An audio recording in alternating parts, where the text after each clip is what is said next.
GM friends, and welcome to the Future of Gaming. You're listening to our weekly FOGcast.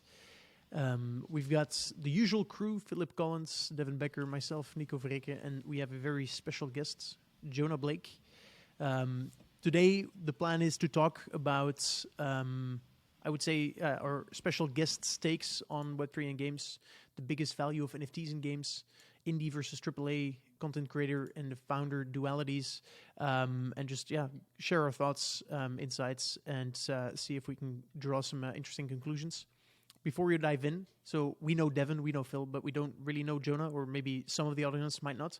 So Jonah, first of all, welcome, and super stoked that you can join us. Thank you for having me on. Brief background: I'm the Chief Gaming Officer and as well as manager of both Game Fund Partners and Real Third Web, or RE3W, which is a part of the Mint that we're doing currently. We've invested in a few SPVs that we've set up ourselves. The first being Discord. We're very happy with that, and two others I can't say yet, but they're very notable. And then on the RE3W side, it's essentially a gaming entertainment media group, specializing primarily in Web3, but we do content in both verticals. So on my life goal list, I'm now putting the title Chief Gaming Officer, because that just sounds good. You know? I invented that title because when I started the company, I didn't know. I'm like, what do I do? like I guess I play games, I talk about games, or investing in games. You know, I'm not the CIO by any measure. So I was like, well, what is my specialty? And I was like, all right, Chief Gaming Officer. And I thought that was funny at the time. And everyone had like weird titles back then. And about a year later, I saw everyone else hiring Chief Gaming Officers. I saw Yuga Labs hire a Chief Gaming Officer. But I was probably the first three to put that title in my bio. So Did they try to hire you for it? Yuga? No, I've had several other groups try and hire me. And one offered to acquire me, but Yuga wasn't on that list. Okay. It's funny how it's kind of been a Web3 construct, right? I think at traditional gaming companies, the chief gaming officer a lot of times is the CEO in a lot of ways. And so it's been an interesting new title that is very relevant in Web3, but definitely is Just novel. so weird, though. Like, what is I mean, there's so many different companies in which that means so many different things, and so it's just like a weird concept. I don't care. I'm stealing it. I'm like gaming lead at Nami, and I'm like, that doesn't sound as cool as Chief Gaming Officer, so I'm changing it.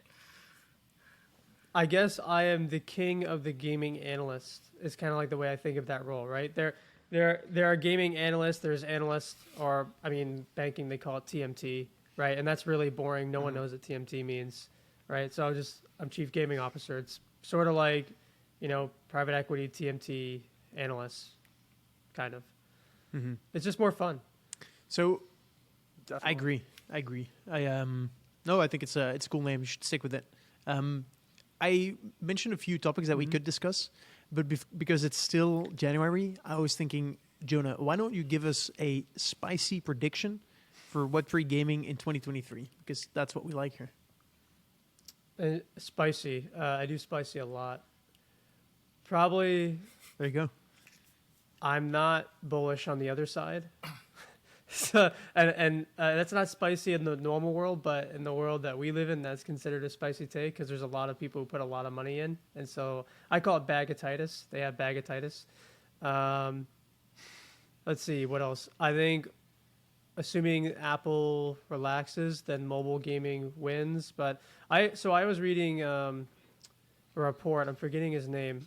I think Mike Seufert. He's a mobile gaming expert, and I actually agree with a lot of his analysis. I'm not in Web3 assuming that we're going to make $1 billion this year. I think it's going to be 2 to 5 years before like anything.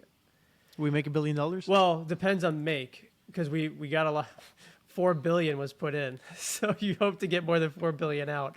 I'm not so confident on how much you're going to get out of that. All of our investments on Game Fund Partners are primarily Web2. You know, I sit in both angles. Like I worked in this space before Web3. You know, my first article in NFTs was April 2018. So like I've been in this space for a while, and I know both sides of it. I think Web3 gaming is the end result of innovation, but I think we're still a considerable while away. I had Ken Wee, who's the chief strategy officer of Activision Blizzard, on my podcast yesterday, and him and I kind of agreed, we're going to see a lot of innovation this year, but I think it's going to be 2 or 3 years before a real AAA game gets normal players like interested in whatever this space becomes. I don't think those were spicy. Well, it's spicy. It depends on the it's not spicy for people, probably us, but on Twitter, when I say that, it becomes like a fire to the fuel. But people know me for that at this point.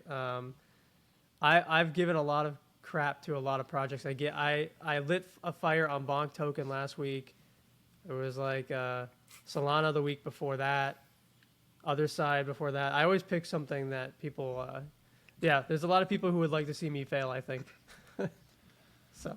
No, I mean, I think it's an interesting point because, Jonah, I spend a lot of time split between Web 2, Web 3. I actually lean more towards the Web 2 side of things as well. And the takes that you have definitely never please anyone because both sides have such different expectations where they're kind of opposite thinking. And so, yeah, you can set off the Web 3 crowd, but it's almost like the common expectation of the traditional gaming crowd. And somebody's always unhappy with whatever you say. So that's how totally it goes. fair.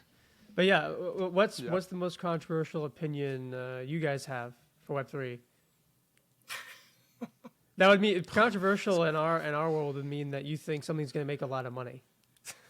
So, do you think any of these are going to make a lot of money this year? Like any game project? I'll give one of my controversial ones that I think a lot of people that are active in this space, not on a professional level, but on a more speculative level, will not like. And so that take is that I believe that speculating on NFTs within games is going to be a net negative expected value activity. I don't think you can make any significant amount of money by doing that. There probably will be edge cases like single NFTs that will do well, but even if you know more than the market and you have insider information, you have good old alpha, I think you still would be better off focusing on companies and revenue generating, or tokens that are you backed mean by reading a real revenue 10K generating and protocols. not reading a JPEG? Well, yes and no, because I think you can. My point is also, I guess, one of the parts of that prediction is that I think that NFTs are a suboptimal value accrual system. Mm-hmm. So if you're building out a game, most games will have NFTs, but also fungible tokens. And I think that fungible tokens, which are easily divisible, will always be a strictly better means of value accrual than these NFTs, which are way harder to devise and to, they also have to be able to do things within the game. And so I think that NFTs specifically are going to be just a bad asset to invest in. And if you can probably make way better money if you're investing in games as an investor without any access by focusing on more fungible tokens. So I'll tell you my thoughts on that. And as someone who has a gaming related NFT coming out next week, I'll give you, I will not BS you and say oh, you're going to make a ton of money. No, that is not a forward looking statement or expectation. I pay lawyers enough money to know the rules. But what I can say is I agree with you, but I think for different reasons, because I don't think fungible tokens are the secret unlock either. For many reasons, because I've played a lot of them. So the first thing about gaming NFTs and why they don't have initial resale value is because they're dependent on the actual cultural implications of the game, as well as the actual core loop of the game, versus an NFT outside of those things is based either on momentum trading, liquidity, or relevance to the art asset itself. So they're gaming NFTs are inherently very different from other NFT assets. It's actually way more granular. People put NFTs all into one box, but there's 5 different asset classes within NFTs that have different trading patterns. So when I think of gaming NFTs, you have to look at the first model that worked, which is CSGO. And if you look at CSGO or Dota 2 or any of these games that are Valve-centric, their values were not initially at launch. The game had to reach cultural sustainability in order for the asset to maintain value. So whereas regular NFTs are actually worth more in the beginning, gaming NFTs are actually, in my opinion, end stage products where their value is actually at the end life of a game that's already proven its replayability. So inherently, any gaming NFT that you buy is going to be likely net zero up front unless it's like Valorant or something, and it just like, very, very rare edge case. The other reason is something that I think is a very hot take, and I'll explain how we think about our NFT to a degree, because there's a reason why we do the things we do. I don't think most NFTs should be liquid. They're actually not designed to be liquid. They're called non-fungible for a reason. Actually, the less liquidity, and the NFT has to have less liquidity and more demand for the value to actually make sense than having high demand, high liquidity. Because when you have high demand, high liquidity in any game project, it always goes to net zero, which is why we're doing free NFTs. We'll explain like how that works.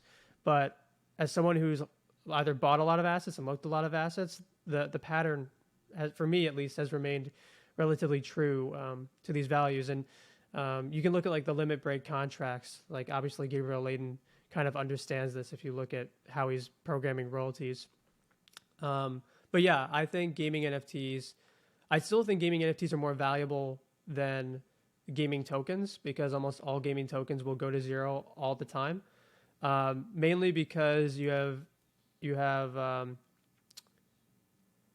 do I say, reward systems that either are introverted in nature or extroverted in nature. And every reward system that relates to a fungible currency are almost always extroverted, which means it's money flowing out of the system. And there's almost no game that can cycle that back into the system unless they are their own Fed. Meaning, I'll give you an example of a good one, Gala. So Gala realized this now. Their token has gone very low, even though it's a publisher token, which means it's multiple games.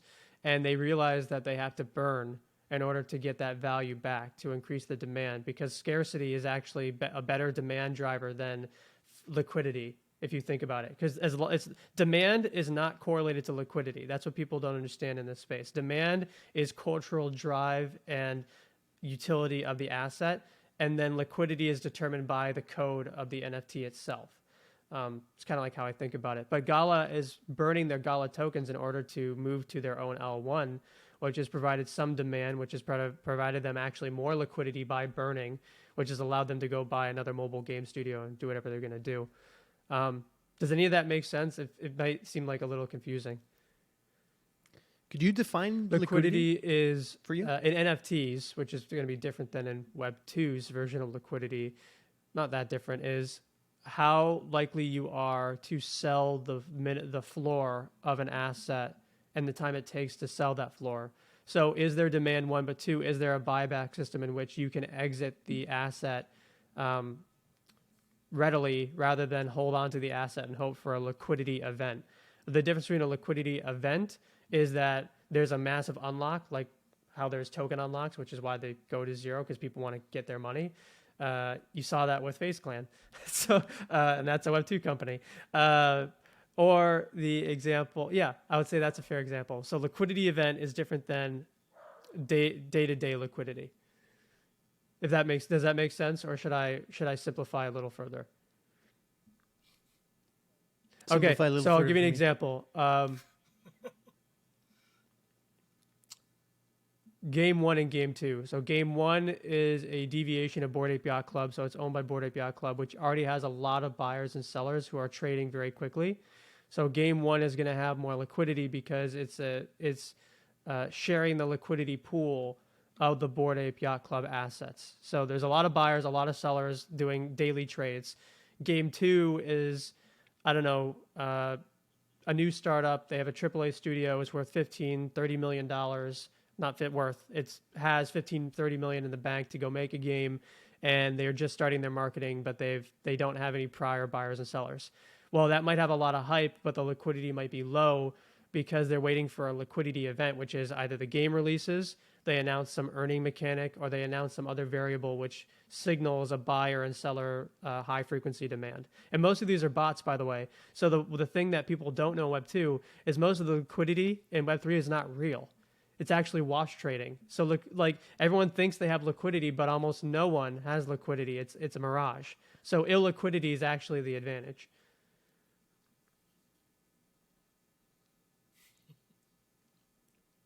Fair. Okay. I wanted to touch upon your point of all fungible tokens all fungible game tokens will go to zero. You think, right? Or that's pretty much what we said. I would say you probably meant that all uncapped gaming related fungible tokens are all like mineable or extractable gaming related fungible tokens will go to zero. Or is that not the case? Oh, I mean, I could be wrong, but I almost believe they all go to zero. Can I tell you why? It's for one very simple reason, and it has nothing to do with Web3. It has to do with the life cycle of a game. It's not normal for World of Warcraft to be 10 years old and still doing more than 10 and do incredibly well. It's not normal for CSGO to do that. These are not normal things that occur in gaming. There's like 5,000 games a year that get launched on Steam. You only hear maybe about 30 of them. And of the 30, maybe 2 have cultural relevance that lasts more than 3 years. So you're telling me every 5 years, there's a game or 3 or 4 games that can last more than 5 years. So you're telling me that your chances of finding a fungible token that can survive the life cycle of 5 years is like almost nearly a complete waste of time. So like the reality is games die. And that's normal. They're supposed to die. Mostly, unless you can find a way to turn them into a metaverse, and that's another thing. I'm one of the few, yeah. Well, that's very much the Fight Club on a long enough timeline. Everything goes to zero. The survival rate, everything drops to zero essentially. And so, like, it is important, I think, to define the window that you're talking about. Like, if you're talking about 6 months versus 5 years, so I think that's an important qualifier. Saying like within 5 years in general. Okay, but so let's establish that then. Let's play that scenario. Then we're playing a game of chicken. Because Nico is very smart, right? Like he knows a lot about the market versus Jimmy plays Call of Duty and he works, for a construction firm. He's a very great guy, very smart guy, but he knows nothing about game economics. And so Nico is going to have an advantage to buy this token at month 1. Jimmy, who just learned about the game, is going to buy the token at month 5, and by month 6 or 7, the thing is going to go to zero anyway because Nico goes, oh, I know, I'm just scenario, I'm not speaking for Nico, oh, I know this game's going to zero because the new game's coming out and they're not transporting the old token, or there's another game that's reaching hype. And so people are going to take their liquidity out of the market, which is going to lower the price, and they're going to go to that next game, which is why I largely believe in publisher tokens. I don't believe in game tokens, me personally. I would say every currency is a game of chicken, though, in the real world, too. I guess the United States has been around for a few centuries, so the game of chicken's a lot longer. But yes, yeah. Oh yeah, but I think it's still at the end of the day, like history's proven every absolutely, is a game of chicken. Absolutely, it's just like what's your time horizon. But yeah, I agree. Right. So we all buy Bitcoin. Yeah, that's why I struggle a little bit with fungible tokens more broadly in games is just the lack of stability. I mean, I think to Jonahs' point on timeline, if you look at the United States dollar, that is a stable currency, although, there's always the risk that currencies can fluctuate. But in the grand scheme of things, it is predictable, and you generally know what the value of one unit of currency will provide you. And I think that's what I struggle with a little bit in some fungible token games. Even when the economy's working, having, to Nico's point, speculation isn't necessarily great at the core of video games. And I think that even if you are there for the right reasons and you're not there to speculate and actually play the game, you are inherently speculating by owning the currency, and you don't necessarily know what one item is going to cost and how many units of that currency. And that's where I struggle with that, and sometimes see NFTs as a better store or transfer of value in a lot of these games. I think it's a little bit maybe more predictable or directly applicable to the gameplay versus having people just kind of drag up or down. And by the way, we figured out how to. We've just figured out. Gabriel Layden did some of these contracts that we could create consumable NFTs with a stable price. So and if you read some of the contract work, and I know some great devs who have varying opinions, right? If you read some of the contract work, the thing that is interesting is not just that the contracts that he's wrote as a rapper not only work with minimum floor price, but they actually work with maximum price as well.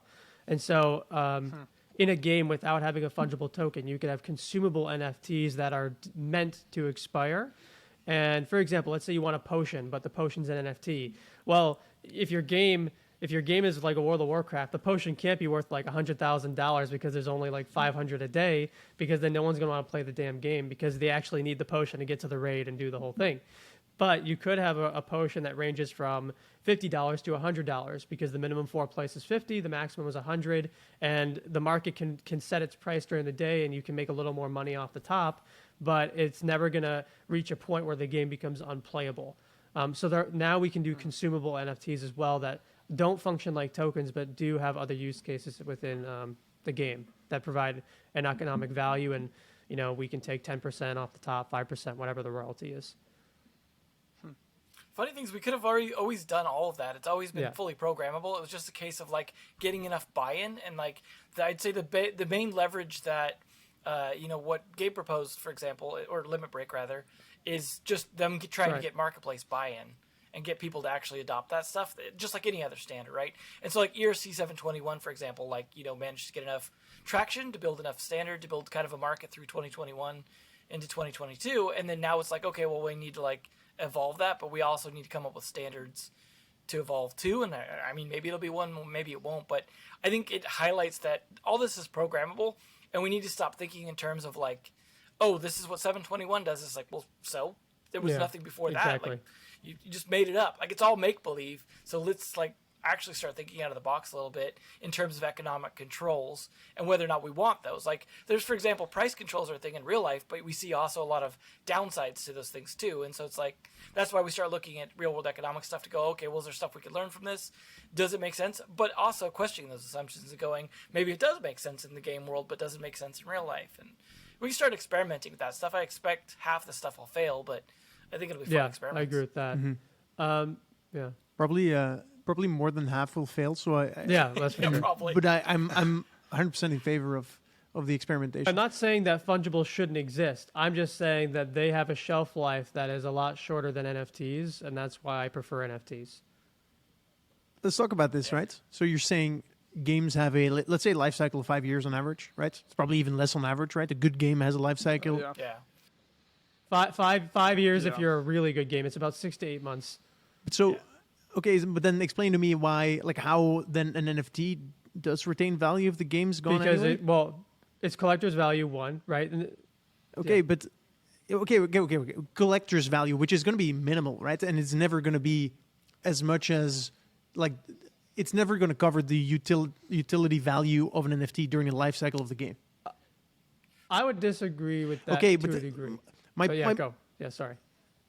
Well, I guess, so I think it feels like we're talking about different types of fungible tokens, I guess, right? I think my point was that in the end, any type of high expected value return that you can get from investing in a game will be from a asset that accrues value through revenue that's generated within the game. And what I'm talking about here is I would say the AXS model, which is that AXS is a governance token or a sort of ownership token over a treasury that accrues revenues that is generated through the gameplay loop, right? Which is in itself, without the everything around it, what happened with Axie is a sustainable model, right? There is fun being created. People are willing to pay for that. And so there's money or value being generated, and that is being funneled towards a pool over which one asset has like value accrual over, if that makes sense. And so I think that's fundamentally the most sustainable way in which you can have value accrual to tokens, either fungible or non-fungible. And I think that's, well, I'm convinced that, because I've thought about this quite a lot actually, that if you as a game designer want to design such a system where there is value accrual towards an asset, it is strictly better as a founder to have that asset be fungible, because you want to own that asset yourself. You want to be able to sell a part of your holdings, and you don't want to have it necessary to be able to like be in a game and use your NFTs within a game for you to benefit from the assets that you hold. In addition, like investors also come into play here, and investors will also always want to hold fungible tokens before non-fungible tokens. What I would say where I disagree, 2 reasons why I would. I'm not going to say strongly disagree. I'd say lightly disagree, because disagreeing has a spectrum, like all things. One, if there's a return on the token, well, right now I live in the United States, so that's kind of screwed for me, unless the laws change. But the second is that why wouldn't I just be a VC then? It's kind of like my thing, because the returns then are much greater if I'm a VC doing exactly what you said, is getting some of the revenue of the game, or being a publisher, which is getting some of the revenue of the game, maybe offering a finance advance on expected ad revenues or other revenues, right? Factor banking, or other things that have already existed in Web 2. Although factor banking is kind of hard because Apple screwed them. So, but what I would say with the NFTs is, I think, as Devin said, NFTs are highly programmable. So everything you said I can do with an NFT. So for example, with our NFT, I'm holding 100 of them. And I'll do them for giveaways and other things. But if we had a game, which we're not building a game right now, I would just put them in a staked wrapper and have rewards or in-game earnings, whether that be materials, skins, whatever.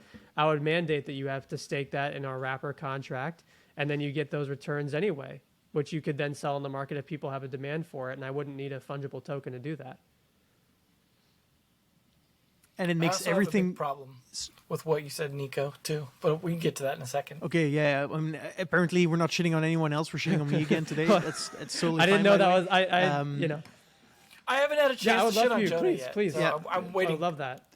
No, I think I again disagree with your take, Jonah. I agree that through programmability we can do a lot of cool things with NFTs, and I think we will. But again, I think what you mentioned about putting them in a contract and creating a wrapper, all of that is unnecessarily complex versus what you really want to do. And I'm not saying that games should only have fungible tokens, right? What I'm saying is games should have a separation between value accrual and utility. And the games that do that well will do that through fungible tokens, because having value accrual at a NFT level just doesn't make realistic sense if we assume that the separation of utility and value accrual I'd agree with that part of what you said. But it's also inevitable, right? I mean, to the point, games have life cycles, short or long, and I think the point of buying these assets for the gamers that are there for the right reason are to maximize your experience while playing the game, right? So, whether it lasts for 3 years or 5 years, if I buy a Dragon Lore Op skin in Counter-Strike, it's there because I want to show off while I'm playing the game, and maybe I'll be able to flip it later on. But I think the core motivation for buying most items are like flexing or enhancing your perception of your own gaming experience. And so I do think that worrying about the life or death cycle of the games is kind of going back to like the speculative core that's been a problem to a lot of Web3 games. And I think as we move forward and as good games come out, whatever timeline that is, I think we'll hopefully start to see more traditional mental models for making purchasing decisions than worrying about the life cycle. Because I think, to Jonah's point, it's kind of inevitable on the fungible and I think on the non-fungible side that eventually it's collector's value. And even if not everything goes to zero, 99% of games are approaching zero on the value of their token. And I think ultimately the NFT, once that and that's just not games, that's all consumer content, because it's consumption content, and games are included in that. Yep. I'm going to use an example that you guys are probably going to hate, because I always use an example, is trading card games, in the sense that they go through these life cycles pretty quickly too, outside of like some of the big successful ones. And so it's the same situation where most of them have these very short life cycles, they fail, and they also live and die off their live ops. So like they live and die based off of like people releasing content, because you could say, oh hey, I could still play all these cards from this game that's failed indefinitely, right? Like imagine like the game lives on the blockchain indefinitely, but it's never being updated, right? It's the same kind of situation. Like let's say Splinterlands tomorrow said, we're not updating this anymore, we're going to release the entire game onto the blockchain. It's now community maintained, we're not going to do anything with it anymore. And the game then is essentially dead, despite the fact that you could still actively play it, because it doesn't have active live ops development anymore. So like you go back to like the original trading card game, Magic, still had like a lot of those old cards still have value, collector value, partially because the game's still running. Now, if the game was to die, there would still be a small handful of cards that would have collector value. Like, I'm sure like a Black Lotus would still matter to some people afterwards, but overall, like, the majority of the cards would just go to zero. And there would be like certain ones that are iconic in some way or have collector's value that would retain value, but most of them would just die because they weren't culturally relevant, to Jonah's point about the cultural relevance, right? And so it's interesting to see like some of these like longer term ones that can last a while, like kind of build up that cultural cachet to be able to maintain some of that value. And you have like people that actually invest in Magic cards. Like there's been, you know, these alpha groups and stuff like that. But in general, investing in trading card games is also just as stupid as investing in NFTs in games. And I think that's why trading cards are, you know, like a great parallel, because they paralleled this idea of like a game that has a secondary market built in, and they've lasted, you know, 30 years. So we can see the history of these sorts of things, both from the game that's lasted the entire time span, which is Magic, which Hasbro's doing their best to kill again. And then all these other ones that have lasted shorter periods, even ones like Pokemon and Yu-Gi-Oh! That have also gone through phases and things like that. And so it's really interesting to see like the outliers versus the small ones. Like, for example, the first like few years after Magic, if you look at even just like the Wikipedia entry for trading card games, like the amount of trading card games that died just during the like the first few years of Magic was crazy. The amount that were put out and just died almost immediately. And it's sort of parallel to all these Web3 games just coming out, and then the value all just crashes to zero. Like, and we're going to see a lot of that. It's just going to be a graveyard for a while. Mm-hmm. And so that's what happened with Magic, where you had this thing where it was just like everyone was jumping in, turned to this giant graveyard where only a few things survived, mostly just Magic, outside of a few things that managed to like take off in Japan, like Duel Masters, for example. And then there's this lull period where like people are just like, you know, like these crypto winters.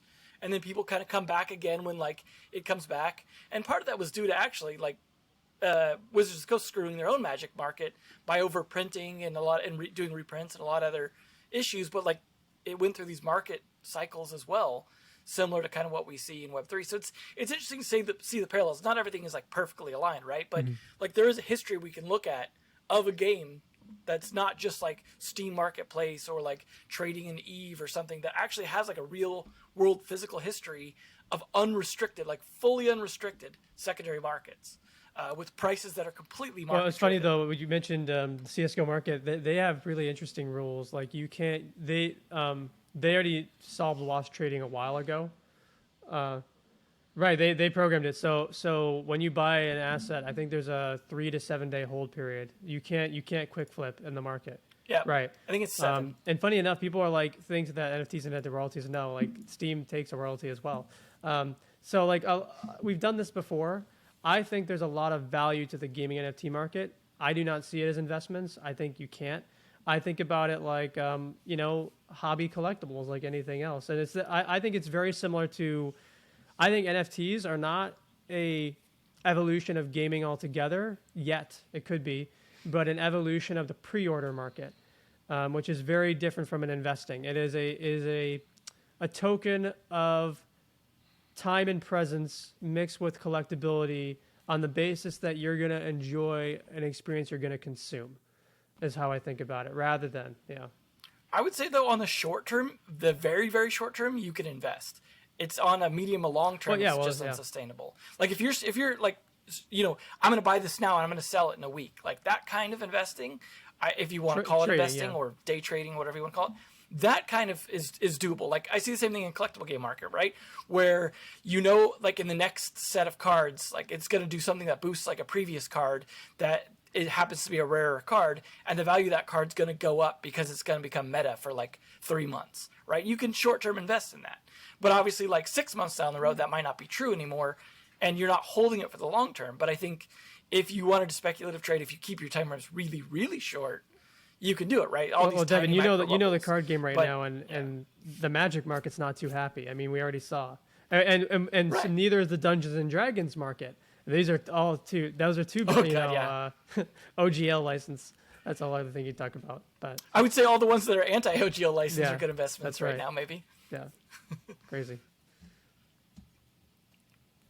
So it's just interesting. There's just different parallels.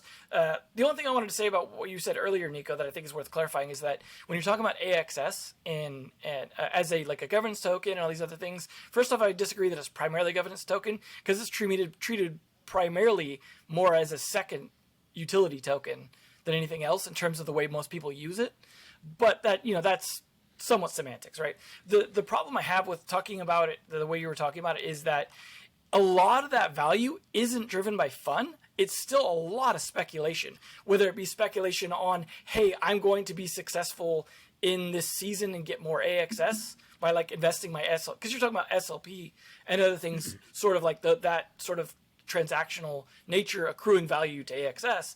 But a lot of that is people speculating on either their own performance or the performance of the market or the performance of AXS. Like a lot of that stuff is still very speculative. Even if there's like a core player base that's having fun, like a lot of people are still also doing things, even if it's like short-term speculative thinking. And I think, it helps to broaden out also like what we think of as speculative, right? Like obviously thinking, hey, maybe I'll make it this esports season, like is a speculative thing, but also like, you could also consider that fun. That's where it kind of gets a little bit gray line. But I think it's worth considering that, like, even in games, like some gameplay spending can be seen as speculative, especially when there's like governance tokens involved that are controlling a treasury that's based off of spending in game and stuff like that. But that being said, like there's a bit of semantics there, and like I don't think you're wrong, but I think it's worth adding that note that like there is also a lot there. I should have said AXS as a purely like without utility, and Right. my point was that a game can exist where there's a potentially sustainable revenue stream, and I think everyone realizes that the amount of revenue that was accrued under the AXS treasury was inflated by 99% thanks to play to earn, right? So, but I get your points, but I still truly believe, because we mentioned the CounterStrike skin market for a bit, like. Would you like to own 10 Dragon Lores? Let's say the first one Dragon Lore op skin, or would you prefer to own its equivalent value on day one in Valve stock?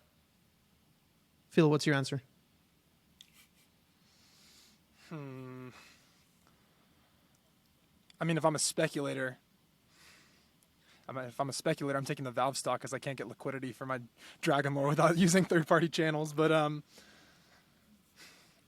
think I'd probably go Valve stock just because it's more diversified over the long term. I think if I'm trying to maximize my earnings value, if I'm trying to maximize my enjoyment, I think I'll go for the Dragon Lore if I'm a Counter-Strike player. And so, yeah, I think that's the dynamic.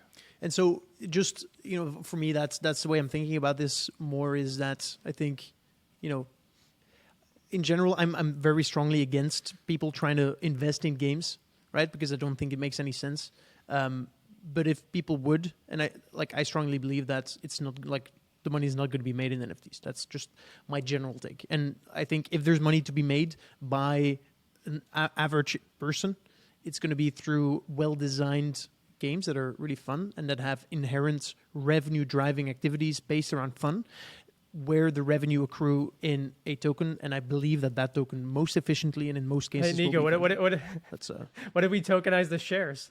Let's take all the let's. Well, I mean, that's yeah. No, but it's not even that. That's a good point, right? And that's also my points, right? I think that for me, there's a world where everything will be tokenized, just because it makes so much more fun. Again, I live in the United States. If you sneeze wrong, it could be illegal. But what I would say is that if there is a world where CSGO had its own, if each Valve token was an actual share in the company, that would be very interesting to me.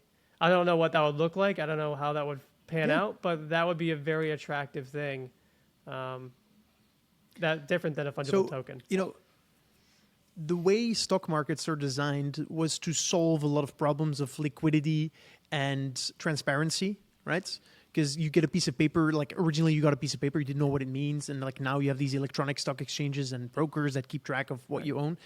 The thing is, now that we have the blockchain, we don't need all of that anymore, right?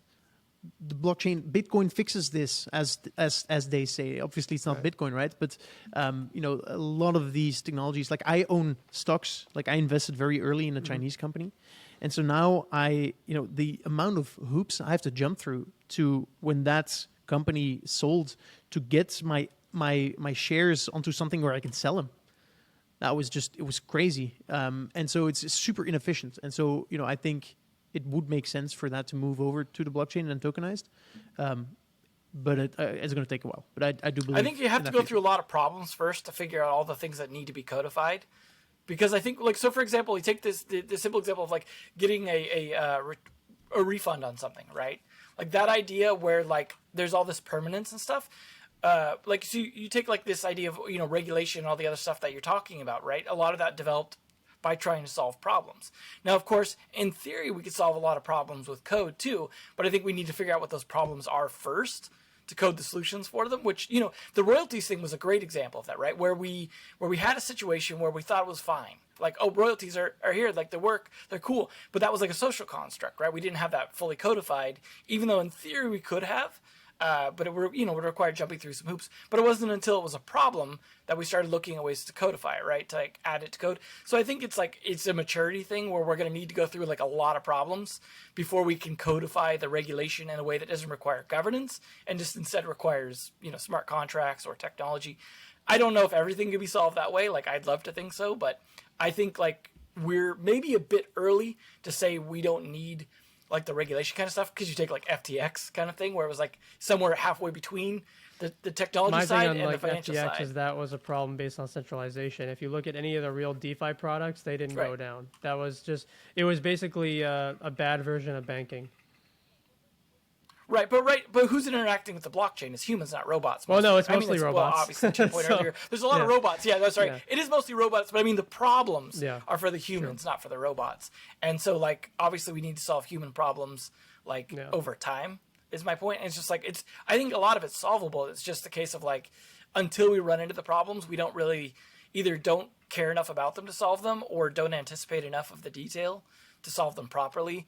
And I don't think regulation is necessarily the answer, but I think if you look at the history of what you're saying about stocks and stuff like that, that developed in the same kind of way where we just probably had really simple stuff where it was just hey, I have a share of your company, you promise, right? You're going to pay me when it's good. And then we had to start to put a whole bunch of enforcement to those promises, and that's where the smart contracts, enforcing the royalties is an example of that, I think.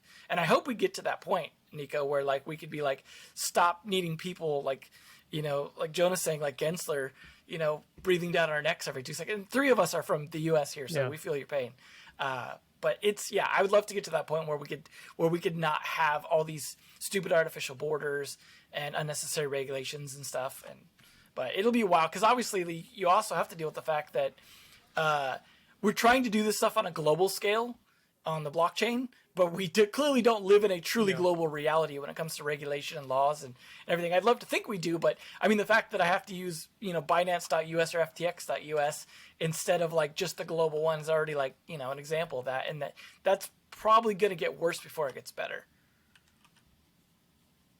How depressing of you, Devin. Sorry, man. Had to bring it down. Pretty far very down, realistic, but and I agree. I'm optimistic about all of that. Is my point. It's just going to take time. Yeah, I agree. Good. We're already past 40 minutes. Yeah, so sorry about that. One solid topic. No worries. No, this happens every week. We just we say we're going to talk about 4 things, and after we're done with 1.5, Maybe we're 2. oh man, it's already too long. Yeah, exactly. Yep. All right, so Jonah, where can people find you? They can find me on Twitter at RealJonahBlake, and you'll see a picture of an anime guy. You can find me on LinkedIn, Jonah Blake. You'll see a picture of a guy who's more of a voxelified version of me. Yeah, that's really it. What do we think of people who use NFT PFPs on LinkedIn? Depends on the PFP. Obviously, their credibility is going to go down based on the consensus of the network. But honestly, I think LinkedIn as a whole has gone down as a platform. So, it's either, congrats, you got a job, here's how much money I made, and why I think the market will go up and down. And Twitter is a whole other conversation we could have. That'd be another 40 minutes. But Twitter already offers all of that and more. I'm worried about Twitter for a few reasons, but I think it won't go away because it just gets news faster than everyone else, and that is Plus Mastodon's not that great. who wants to join an app called Mastodon? It sounds like a weird dinosaur or something. It's like who wants to toot all day? Well, yeah. So I don't know. Maybe TikTok. Maybe you guys can find me on TikTok at some point. So, dude. Speaking of Chinese, I don't know. Maybe not in the U.S., Jonah. Yeah. Who knows? Yeah. Who knows? Probably not. I didn't even make it to Instagram, so I'm way behind. Yeah. I'm with you, Nico. No. I didn't either. Yeah. I'll go back to Friendster. Screw you guys. We'll bring back MySpace. Yeah. Good. Come on, Tom. When do we get Tom on the show? He won the game. He decided, I'll take my few $100 million and I'm gonna go on a boat, and that was it. He won. Yeah. Good for Tom. Good for Tom. Fantastic. All right. Well, Jonah, Devin, and Phil, appreciate you joining me and having this great conversation. We didn't get through all of the topics that we wanted, which means we might have to ask Jonah to come on again so we can talk about the topics that we had intended instead of what we ended up talking about, value accrual to fungible versus non-fungible tokens. Anyway, fun discussion. I enjoyed it. Enjoyed your thoughts. And listener, I hope you enjoyed it too. Check out Jonahs' content. He puts out some good stuff, some good thoughts. And if you want to join the conversation, feel free to join our Discord. And with that, we are out, and we look forward to speaking to you in the next episode. Ciao.